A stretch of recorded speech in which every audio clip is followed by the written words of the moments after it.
Tak ada yang khusus, yang ada bebas. Cuma bagaimana kita membicarakan masalah itu. Kalau dibahas semua hidup ini masalah. Tapi kalau makin dipahami, ternyata masalah itu bukan masalah.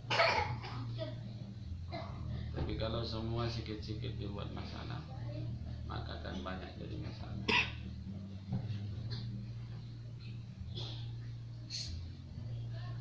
Bahkan hidung kita ini pun jadi masalah. Kalau semua dipermasalahkan, hidung ini pun jadi masalah. Cakap A salah, cakap B salah.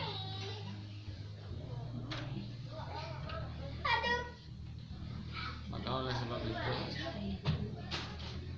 ada dua yang perlu kita hidupkan di dalam batin kita. Pertama,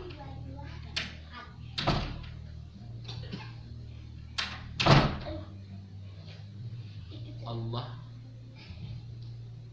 Yang kedua, lemah. Berarti apa tuh? Satu kuat, satu lemah. Allah harus hadir dalam hati kita dan kita sadari bahwa Allah yang maha kuat. Dan kita hadirkan diri kita. Wa khuliqan nasa dha'ifa. Manusia itu diciptakan dalam keadaan lemah. Maka jangan apa yang kau lihat kekurangan dalam setiap diri orang itu menjadi masalah. Karena memang dia lemah. Karena kamu memang lemah.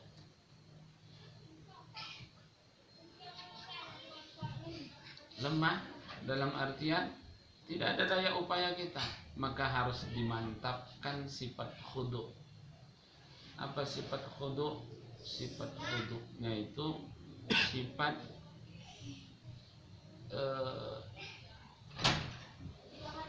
yang menganggap semua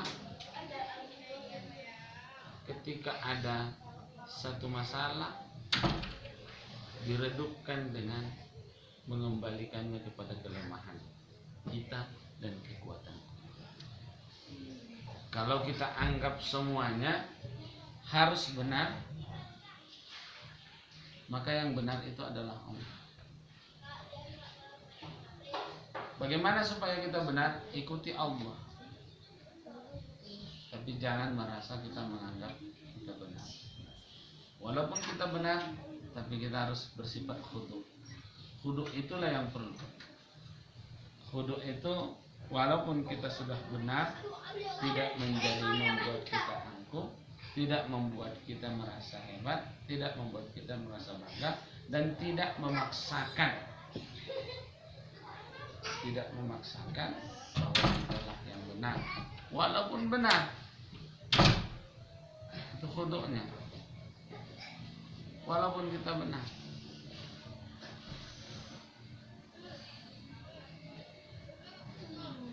Itu yang paling penting. Maka yang pertama hadirkan Allah. Yang kedua, hadirkan sifat kita yang nyata. Kemudian Allahu yakhruju min butuni ummahatikum. Allah yang mengeluarkan kita dari perut ibu kita. Tak tahu apa-apa. Tak ada pakaian apapun. Maka kalau kita balikkan ke sana, setiap kali kita merasa bangga, maka balikkan ke sana. Kita tak punya apa-apa, tak punya pengetahuan, dan tak ada sedikit pun titik kemuliaan pada diri kita. Badan ini nggak ada mulia apa-apa. Yang mulia, ini mulia kan kita terasa terhormat karena dibalut oleh pakaian ini. Akan lebih mulia diri ini kalau dalam pandangan Allah kalau dibalut dengan ilmu, iman, dan amal. Iman, ilmu, amal.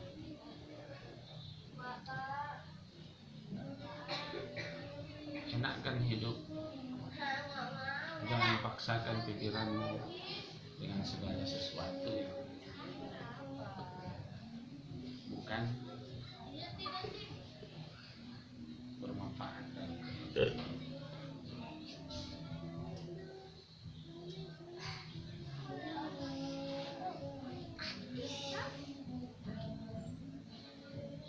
seperti di pengajian bapak-bapak tadi malam saya jelaskan, cobalah mendengar suara zikir tubuh. Coba belajar mendengar suara zikir tubuh. Karena tubuhmu ini, tubuh kita ini mau berzikir atau tidak kita, dia tetap berzikir. Kulit ini berzikir, daging ini berzikir, tulang ini berzikir, darah, urat, sumsum ini semuanya berzikir. Kau dengarkan dulu suara desiran zikir tubuhmu.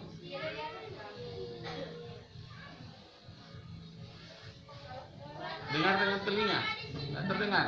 Coba dengarkan lagi, lebih rasa, lebih kau rasakan mendengar. Dengan perasaan mendengar. Sampai nanti yang mendengar itu bukan lagi telingamu, tapi yang mendengar itu adalah zat di tubuh. Jadi, mendengar. Atau lebih diapakan dengan rasa. Tapi jangan dirasa-rasa. Dirasakan, jangan dirasa-rasa. Maksudnya itu dirasakan itu benar-benar didengar. Karena ada zikir itu, zikir yang diperintahkan kepada kita ada subhanallah, alhamdulillah, wa la ilaha illallah, Allahu akbar, la haula wala quwwata illa billah. Tasbih itu banyak. Maka tasbihnya ayam beda, tasbihnya kodok beda, tasbihnya udara ini, kalau udara zikirnya la ilaha illallah. Udara ini zikirnya la ilaha illallah. Maka kuda diciptakan dari la ilaha illallah. Maka kuda nggak punya pusat, sebagaimana la ilaha illallah nggak punya titik. Nggak ada nuktah di dalam kalimat la ilaha illallah. Maka kecepatan kuda itu seperti udara. Dan kalau mau lebih cepat lagi, maka para ulama, para sahabat itu dulu ketika mau memacu kudanya dalam berperang, yang diucapkannya la ilaha illallah. Itu kan sebenarnya tahan dia tak minum, tahan dia napasnya, karena nggak ada pusatnya. Maka kalau mau tahan napas, coba hilangkan dulu pusatnya. Karena kuda itu kuda tahan dia itu karena napasnya,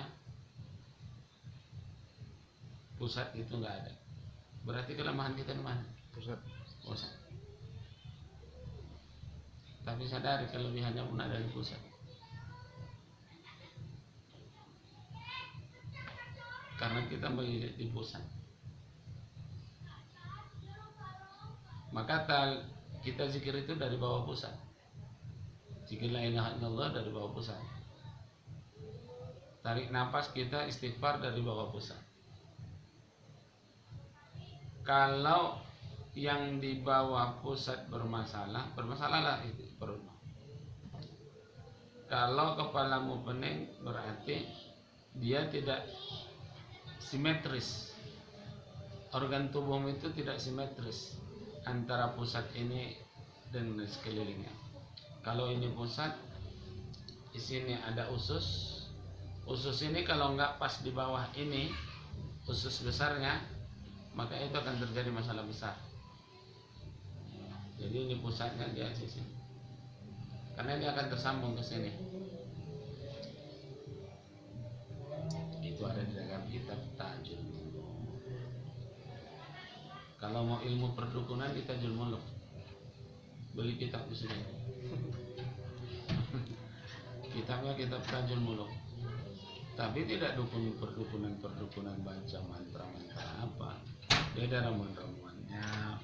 Kalau batuk, ini obatnya, campur ini, baca doa ini. Itu dia. Kalau sakit gigi, ini obatnya. Kalau untuk sakit gigi dalam kitab Tajul Muluk itu ada kurang lebih 300 apa?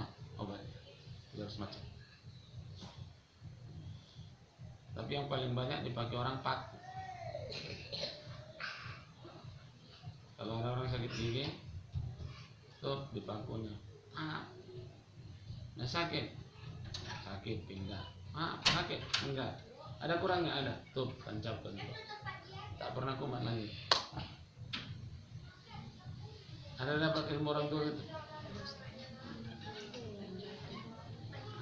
Orang saya siraman. Jadi ada macam-macam.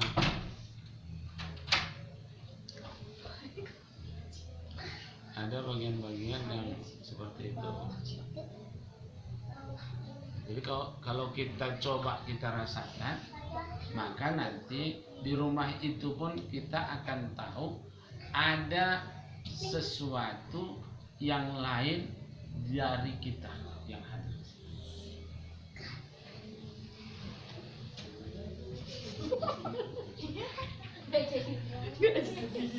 Jadi gitu.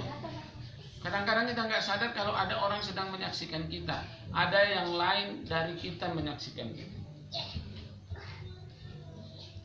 Di rumah kita berdua, kita merasa kita dalam kamar itu berdua, tapi ternyata bukan berdua, ada 3, 4, 5 orang di dalam kamar. Nah, makanya coba dengar. Berujut. Berujut. Dibilang berujut, ya berujutlah dia. Ini kan nggak mau terus bebas. Dia kalau kita dengar, maka disitulah kita gunanya berzikir. Ketika kita ucapkan zikir itu dalam diri kita, kita hidupkan zikir tubuh kita itu. Sebut sajalah jangan zikir Allah. Makanya dengarkan suaranya. Suara tanganmu itu, suara kulit ini dengarkan Allah. Suara darahnya Allah. Suara kulit apanya, dagingnya Allah. Suara tulangnya Allah. Suara sumsumnya Allah.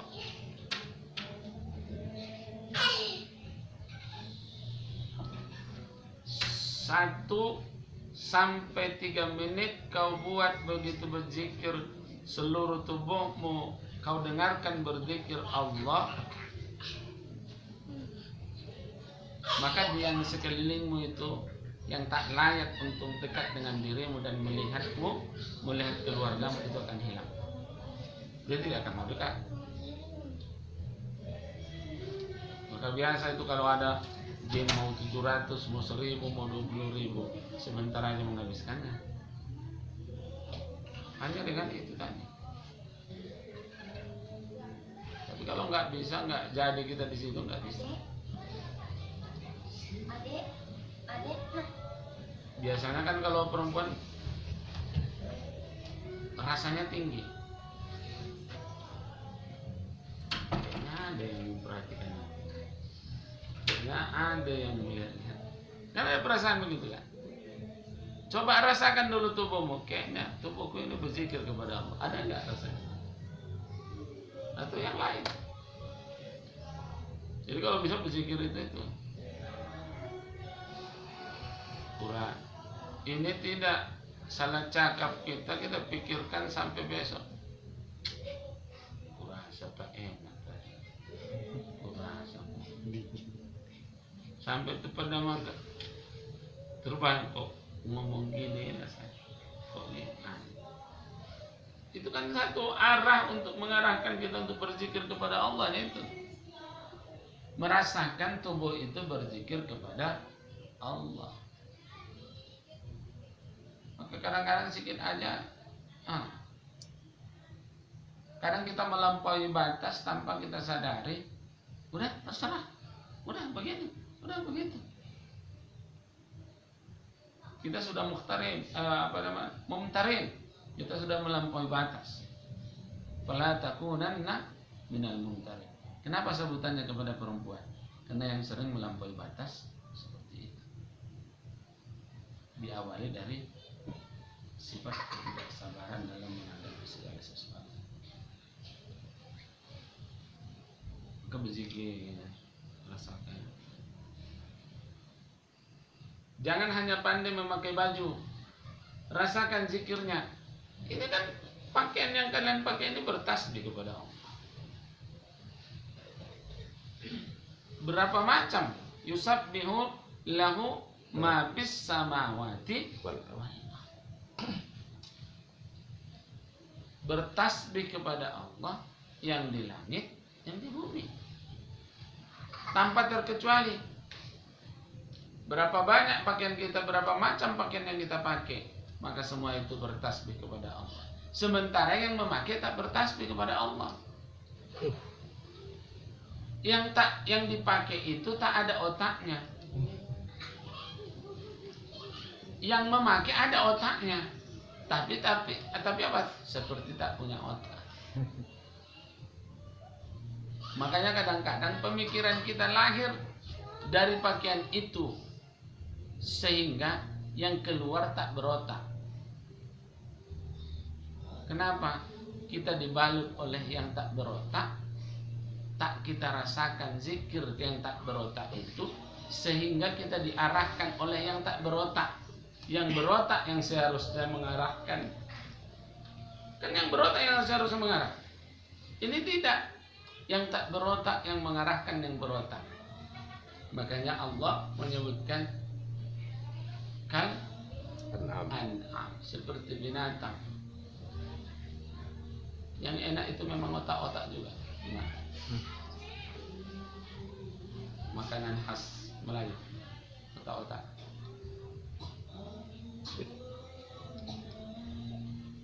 Jadi coba kita rasakan. Nanti tidur rasa-rasain dulu. Zikirnya dirasakan. Jangan jin yang dirasakan. Kayak ada yang pegang-pegang. Kayak ada yang ngembus-ngembus. Itu baru bahaya. Dulu.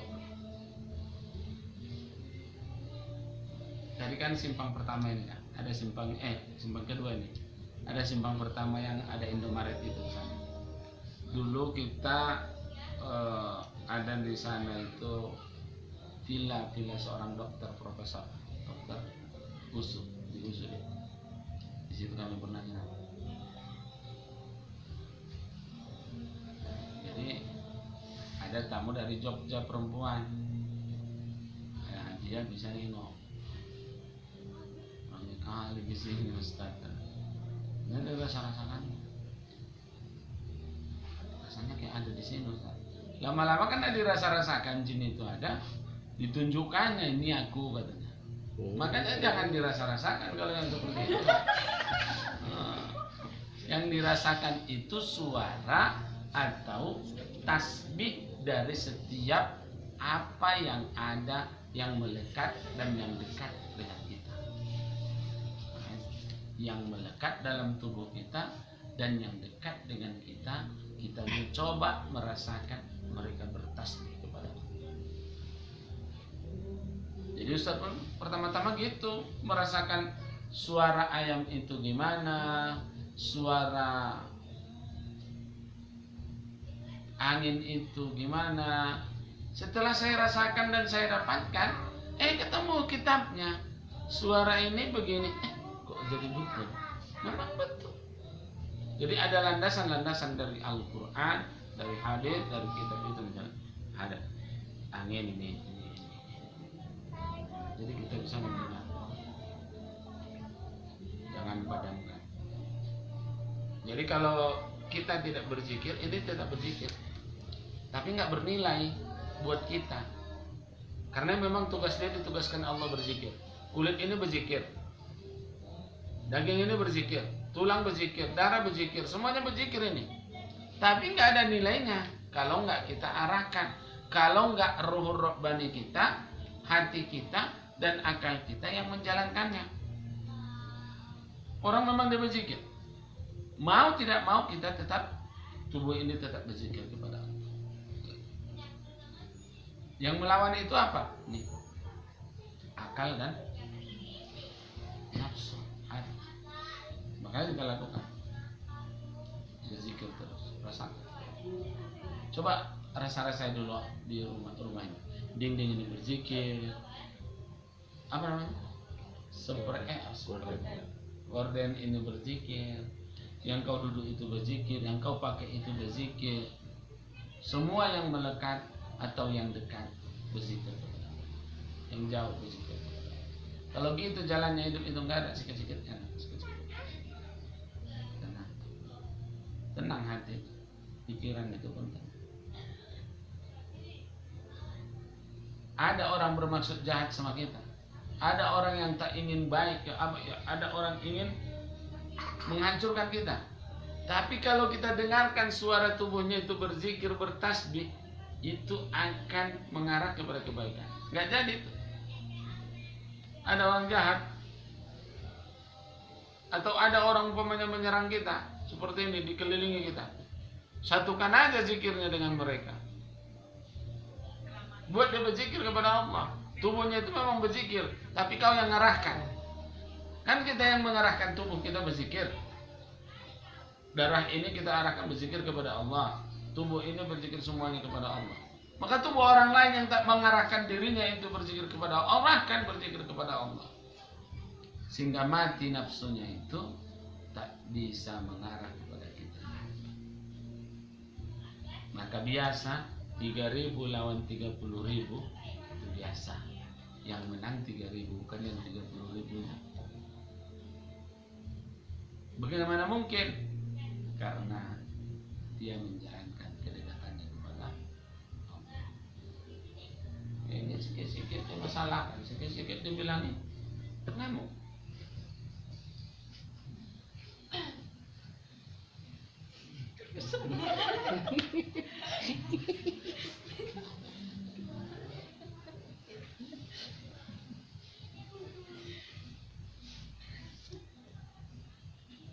Kadang-kadang dibuat Allah itu lemah badan kita. Tapi lemahnya itu bukan karena dia tidak bertenaga, tidak. Karena kita tidak menjalankan fungsinya. Lalu Ustaz, gimana bagi orang yang dekat-dekat dengan Allah, wali-wali Allah, ulama-ulama itu orang yang dekat dengan Allah, kok lemah badannya? Iya, lemahnya itu karena mereka rindukan lemahnya. Kalau kita nggak kita inginkan, lagi datang. Kalau ulama-ulama itu mereka rindukan rasa sakit, mereka rindukan sakit. Kalau kita enggak, kalau bisa jangan sampai sakit. Kenapa mereka merindukan rasa sakit, merindukan sakit? Karena ketika sakit dia akan merasa pentingnya sehat. Itu dalam.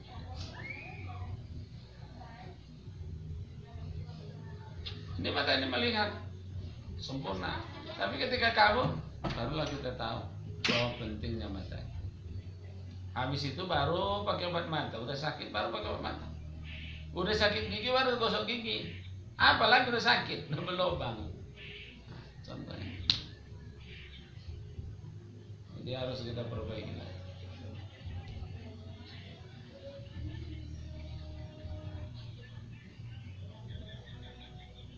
Dalam rumah tangga pun begitu. Ketika suami mengamuk, coba kau pasang zikir. Nah, ketika istrimu juga begitu, coba zikir. Kalau udah begitu, kalian serangan dengan zikir. Nah itu. Jadi semua belaga zikir menyatu, bukan. Kalau ada orang belaga berantem itu makin rancu, makin hancur. Kalau ini tidak, makin damai. Kenapa? Ini berzikir, aku pasang berzikir. Ini pun kupasang zikir, sama-sama pasang. Bermakrifat, yang susahnya nggak tembus-tembus. Cuman nggak kurasa gitu. Sesekali tamparkan. Ada seorang ulama, waktu saya membaca kitab, ada seorang ulama saking semangat dia untuk mengingat Allah itu luar biasa. Saya lupa, tapi hidup di masa Junaid al-Baghdadi. Namanya, disiapkannya roti satu segini. Asal dia lupa kepada Allah, dia akan memukulkan roti itu ke tubuh. Lupa kepada Allah, lupa kepada Allah, Di satu sisi kok bodoh kali menyakiti diri sendiri, kan gitu kan. Tapi itulah jihad dia untuk mengingat Allah. Wah, asal dah lupa, asal dah lupa, sampai pada akhirnya tak ada lagi sisa roti itu. Habis, bukan tubuhnya yang habis roti. Kekallah ingatannya kepada Allah. Maka kita itu harus begitu. Kalau bisa, mampu sana. Berzikirlah kita kepada Allah. Insyaallah. Jadi kadang-kadang lupa kalau kita orang bodoh itu kayak gitu kata kita. Padahal itu dia. Maka bermacam-macam juga orang, makanya kita nggak bisa salahkan. Tanya dulu asal masalahnya, asal dia buat. Kenapa dia buat begitu? Kita nggak tahu. Nah, kita nggak tahu. Ada orang yang sering biasanya apa? Menjerit. Allah. Maksudnya apa? Mencoba menyuarakan hatinya kepada Allah. Dengan mulutnya menjerit, tapi dia sebenarnya tak menjerit. Yang dia ingin bangkitkan itu adalah hati.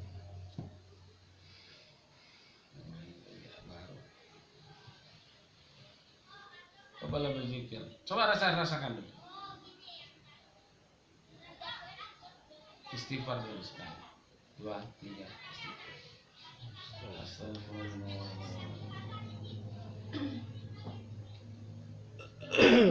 Astagfirullah.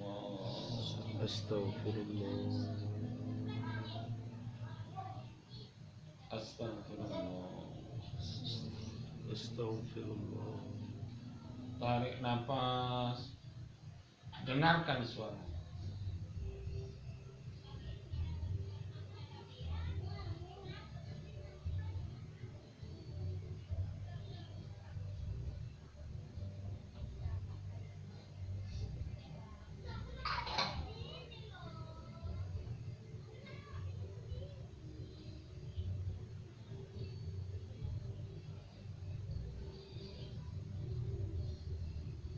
Yang pertama bulu rambutmu dulu kau dengarkan dulu. Hatimu kau dengarkan dulu. Coba kau dengarkan dulu hatimu, bulumu, badanmu itu berzikir. Allah, Allah. Kau arahkan dari hati. Arahkan dari hati kita. Seolah-olah kau dengar dengan telingamu.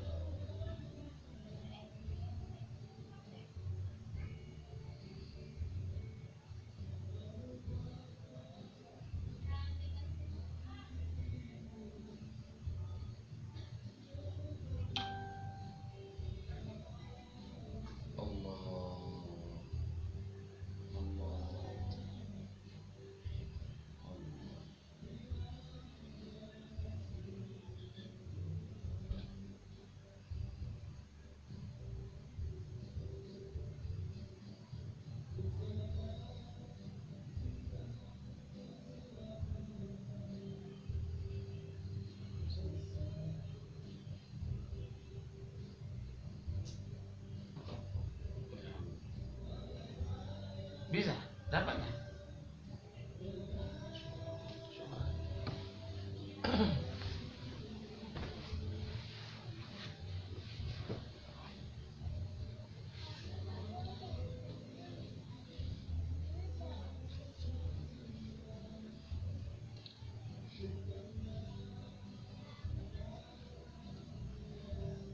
Kalau di agama Buddha ada kunci A, ada kunci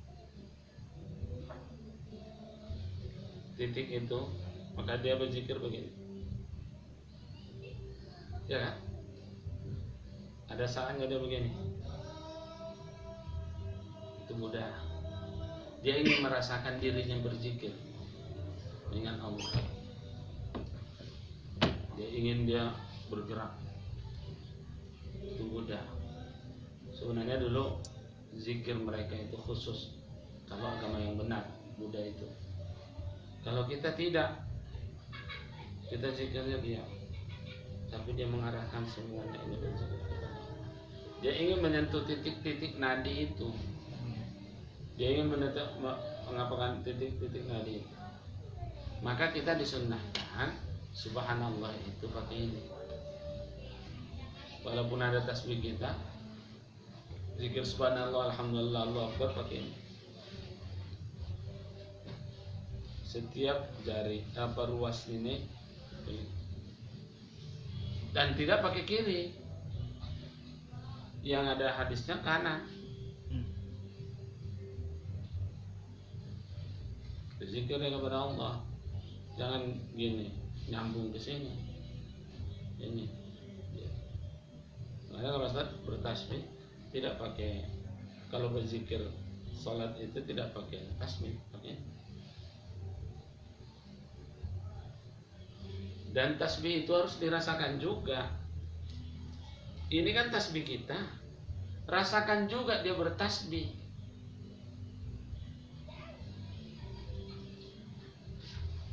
Biasanya lebih cepat zikir rasa itu perempuan, karena perempuan tinggi rasanya,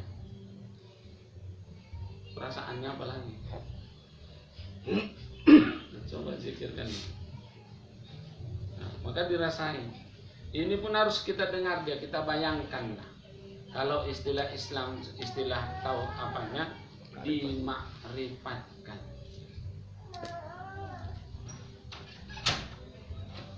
Coba dimakrifatkan, dibayangkan. Ini berzikir. Tasbih kita berzikir, badan kita berzikir, tubuh kita berzikir.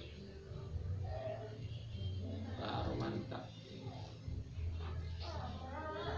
Supaya kita bisa mengelola hidup kita dengan baik. Tubuh ini butuh makanan. Makanan bukan hanya makanan yang kita makan seperti biasa yang masuk dari mulut, tapi makanan yang diarahkan tubuh ini untuk berzikir kepada Allah, sehingga benar-benar sehatlah apa nih ruh kita ini.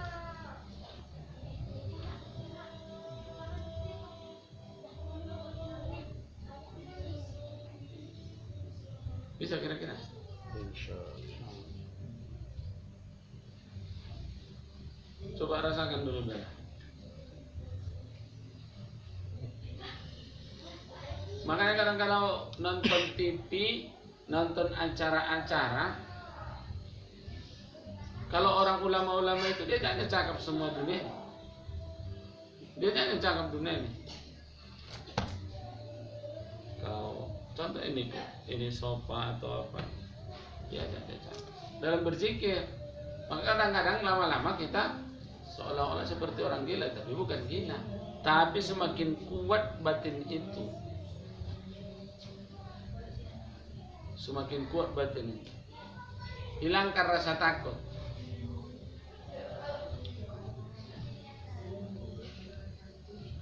Salah satu orang yang nggak takut itu kepada Allah siapa? Orang yang memakmurkan masjid. Innama ya'muru masajid Allah. Orang yang memakmurkan masjid. Siapa yang bisa memakmurkan masjid? Man amana billahi.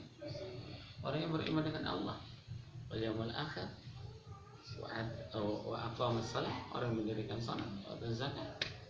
Wa lam yakhsha illallah, dan dia tidak takut kecuali hanya kepada Allah.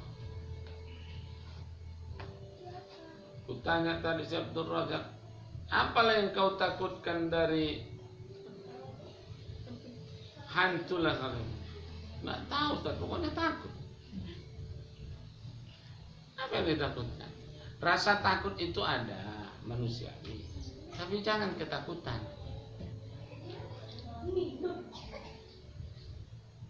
Takut boleh, tapi jangan ketakutan kali. Memang kalau udah pakai kali payah.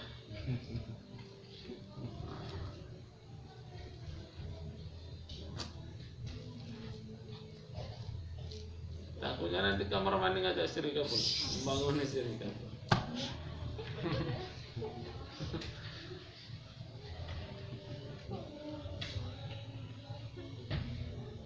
Makanya siapa Sunan Kalijaga kan dia duduk di kali, di pinggir kali, dia mencoba nyali itu.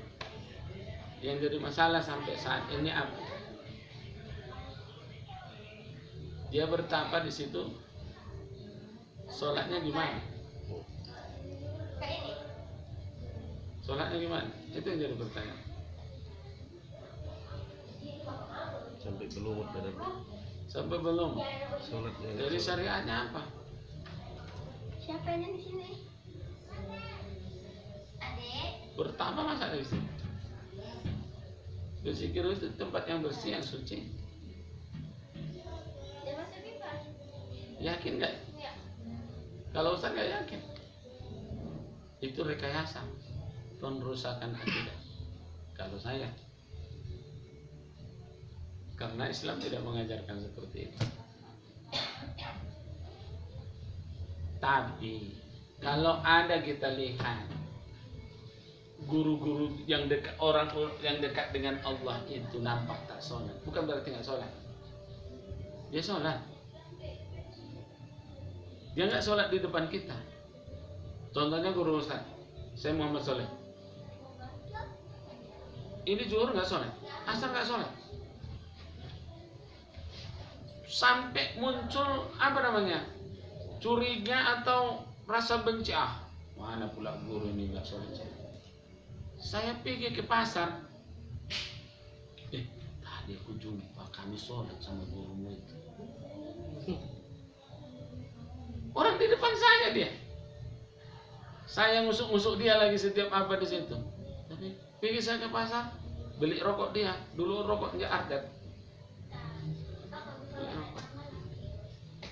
Tadi saya sholat asar sama zuhur sama guru. Dalam hatiku dia punya mabuk. Di mana kalian sholat? Saya tanya. Di masjid. Jadi khariqul adah namanya, menyalahi adat.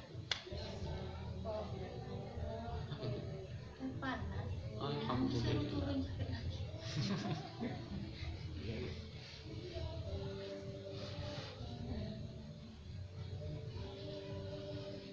Bukan manas-manas ini kan?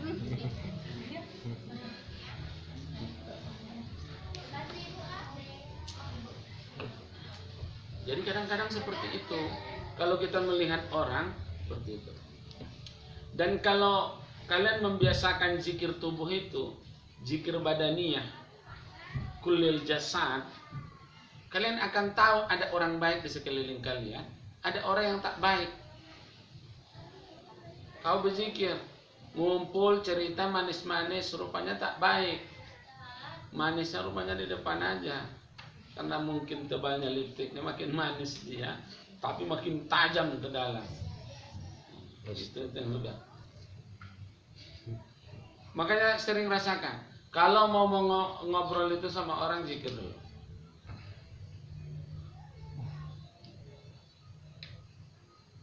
Cuma ini pakai baca-bacaan ini kalau mau cerita. Enggak. Rasakan dulu tubuh mereka itu berzikir atau tidak, bertasbih atau tidak. Maka kalau itu Syekh Muhammad Solepan itu, dia bisa mencium orang yang sholat dengan yang nggak sholat. Maka waktu mengaji, dia dulu sholat. Tapi kan dulu sholat. Tunjuknya satu-satu. Kalau yang belum sholat nggak boleh ngaji. Walaupun masih panjang waktunya nggak boleh. Tapi kalau kita, tapi insya Allah kalau pengajian binti awal waktu semua.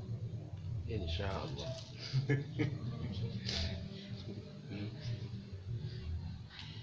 Dekatnya masjid.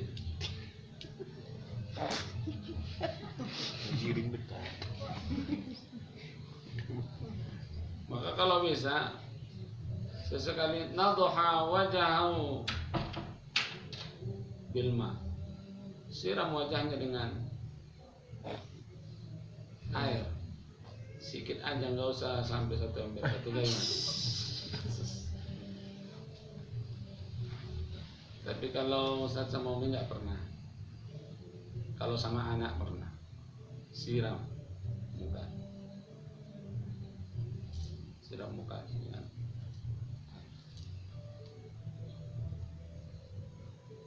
seiring itu sebenarnya Ustadz pun baru beberapa hari ini menjalankan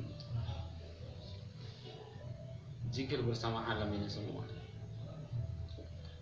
baru memproses merasakan nikmatnya, maka saya mau mengajarkannya. Dulu sudah pernah saya coba tapi tidak menembus batas daripada zikir itu. Beberapa hari, beberapa minggu belakangan ini saya coba menembus itu semua. Jadi berhasil. Jadi saya coba ingin mencerminkan itu kepada kalian. Jadi bisa kita rasakan ini gimana. Kadang-kadang ada pun orang lama kali pun selesai. Lagi ngaji, terlintas di batin itu seperti itu, bisa kita rasakan. Atau mungkin aku pengen boleh aja tapi belum selesai ngaji, ada seperti itu juga.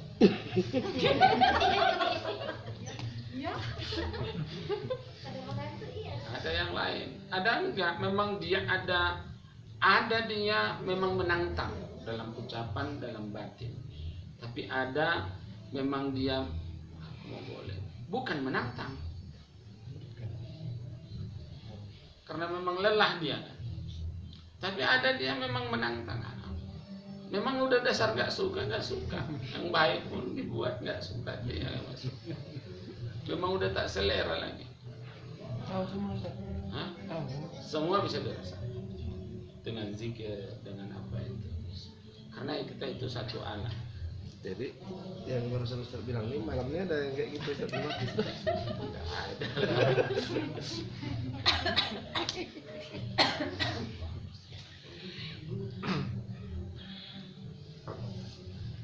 Astagfirullah. Makanya boleh kita rasakan dirasakan dalam berzikir. Ini udah berzikir berapa kali? Berapa? Targetmu berzikir satu hari ini berapa? Kita kan harus punya target. Kita harus punya target berzikir. Makanya saya bilang Imam As-Suyuti sholawatnya kan 50.000 dalam satu hari. Mendengar itu Syekh Asy'arani 23.000 satu hari. Tapi begitu dia dengar bahwa Syekh Imam As-Suyuti sholawatnya 50.000, dia mencoba untuk menyamai derajat sholawatnya Imam As-Suyuti, ditambahnya 50.000. Kalau kita nggak seperti itu, mana lah pula bisa itu. Sempat itu gitu langsung. Kira-kira mana? Makanya kita cari yang mudah untuk mencapai target-target itu. Sholawat itu semuanya sama, pendek panjang itu sama. Cuman ada sholawat itu yang punya tujuan-tujuan, seperti sholawat tib, tujuannya supaya menghindarkan kita dari penyakit-penyakit yang parah. Bacalah sholawat tib, Allahumma sholli ala sayyidina Muhammadin tibbil qulubi wa dawaiha wa afiyatil abdan wa shifaiha wa nuril absar. Dibaca supaya enggak sakit, pun kita sakit tapi enggak parah. Penyakit apa yang sering bagi laki-laki? Cewek. Hah? Cewek perempuan. Itu di luar badaniah. Oh, ada dia. Badaniah dulu, badaniah. Ini kok ke situ dulu. Kamu yang bilang tadi Abang Sampo. Hah? Kemarah. Badaniah. Bukan sifatiah, bukan sifat. Badaniah. Apa yang sakit? Kau lihatlah dalam lingkunganmu laki-laki dari 100 orang, berapa yang penyakitan yang lebih banyak sama penyakitnya? Contohnya gini, di kampungmu itu mana lebih banyak duda atau janda? Duda. Hah? Duda. Makanya ini penyakit kita itu, laki-laki itu mana lebih banyak? Laki-laki mana lebih banyak penyakitnya? Kemudian harus kau diagnosa. Kalau laki-laki itu lumpuh, sebelah kanan atau sebelah kiri? Sebelah kiri. Laki-laki. Kalau perempuan, Kanan. itu mempelajari sifat-sifat itu. Kenapa Allah buat seperti itu? Itu yang perlu dibahas. Kalau perempuan, kenapa penyakitnya sering mio, apa lagi? Kista, payudara. Laki-laki prostat. Laki-laki Prostat. prostat. Yang paling sering, yang paling banyak, mana lebih banyak laki-laki daripada perempuan penyakit jantung? Laki-laki.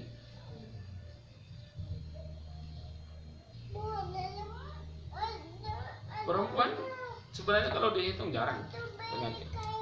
Yang banyak itu mah. Mana lebih banyak laki-laki atau perempuan penyakit mah? Perempuan. Karena dia sikit-sikit dipikirkan. Pokoknya begitu kau buka bibirmu, tuh dipikirkannya. Kau tutup pun dipikirkannya. Kenapa tutup, kenapa buka, dipikirkannya. Kalimat intonasinya pun dibahasnya itu nanti. Semuanya di pikiran dia. Jadi itu. Kenapa kok begitu hebatnya kita dalam memikirkan itu, tapi memikirkan kenapa Allah menciptakan kita sempurna? Enggak pernah kita bayangkan. Kadang-kadang di situ. Jadi untuk mengobati penyakit hati kita, apalagi kita suami istri gitu. Suami sering menyakitkan, istri juga sering menyakitkan. Cuman lebih banyak berucap perempuan daripada laki-laki. Sama-sama semua. Aku puas, aku nggak puas. Dia pun nggak puas. Semua sudah sama-sama berjuang, tapi nggak ada yang puas. Kalau kita bahas dari sisi negatifnya. Tapi kalau kita bahas, kita coba memahami, menikmati apa yang sudah tersedia diberikan Allah. Makanya coba nikmati dulu yang pahit. Jangan nikmati yang manis saja. Jangan katakan yang manis itu manis enak, yang pahit itu tak enak. Coba dulu rasakan.